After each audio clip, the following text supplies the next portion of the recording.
വിവാഹം നടക്കുന്ന മുഴുവനും ഈ വാഹനത്തിൽ വധുവരന്മാരെ അനയിച്ച ഒരു രഥം എന്ന് വേണം പറയാം.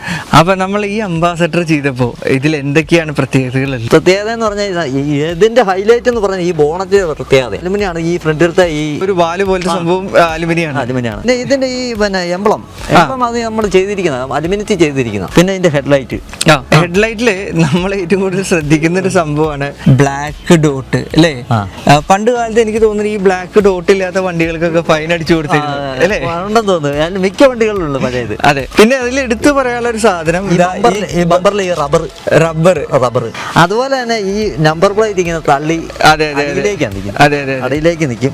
അത് കഴിയുമ്പോഴത്തേക്കിന് ഈ നമ്മളെ സൈഡിൽ കൂടെ അതിനൊരു ചെറിയൊരു പ്രൊജക്ഷൻ വെച്ചിട്ടുണ്ട്. പണ്ടത്തെ കാലത്ത് ഈ ഇത് പണിതെടുക്കുക എന്ന് പറഞ്ഞാൽ അന്ന് പാച്ച് വർക്ക് ചെയ്യുന്ന സമയങ്ങളിൽ ഇതിനകത്ത് വെൽഡ് ചെയ്തിട്ട് ഗ്രീസ് ഇറക്കുവാന്ന അങ്ങനെയുള്ള ഈ ഡീറ്റെയിൽ മാത്രമാണ് ഇതിന്റെ ഹൈലൈറ്റ് എന്ന് പറയുന്നത്. ഈ ടൈപ്പാണ് ഇതിന്റെ പെട്രോൾ ടാങ്കിന്റെ അടപ്പ് എപ്പോഴും. അതെ, ഒരു റബ്ബറിന്റെ ബുഷ് ആയിരിക്കും. എനിക്ക് തോന്നുന്നത് സിറിഞ്ചിന്റെ അടിഭാഗമാണ് കണ്ടപ്പോ എനിക്ക് തോന്നി. അപ്പൊ സുഹൃത്തുക്കളെ, തീർച്ചയായിട്ടും ഇവരെ പോലുള്ള ആളുകളൊക്കെ നമ്മൾ സപ്പോർട്ട് ചെയ്യണം. അപ്പൊ ഈ വീഡിയോ നിങ്ങൾ പരമാവധി ആളുകളിലേക്ക് ഷെയർ ചെയ്ത് കൊടുക്കുക.